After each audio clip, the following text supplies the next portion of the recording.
Hop, bu ko'rasizlar, mana Honda'ning original logosi, Honda NS1 komplektida plastmassalari va bunaqa toshlari bo'ladi.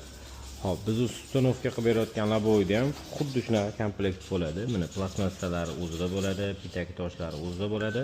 Faqat originaldan ko'chiriladigan narsa shu kamera bilan yomg'ir datchigi bo'ladi. Hop, mana bu даже plastmassalarigacha XYZ zavod oynamizda xuddi shunaqa bo'ladi.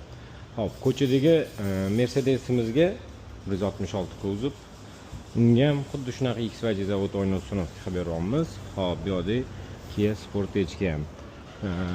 Uni ham Mercedes ham oynasini ko'rsatib o'taman. Unda ham xuddi shunaqa komplektlari bo'ladi. Plastmassa toshlari, pitak toshlari, sensorlari даже abagreeflargacha bo'ladi. Nijniy abagreef mana ko'rishingiz mumkin. Zavod oyna bo'ladi. Rezinkalargacha kajrup qismi bo'ladi. Sizda ham Mercedesingiz bor yoki Sportagengiz bor yoki mana shunaqa O'zbekistonda kamyob Honda modellaringiz bo'lsa, oynalardan qidirayotgan bo'lsangiz, bizga murojaat qilsanglar, ishlarni bitirib beramiz. Nalichida oynalarimiz bor.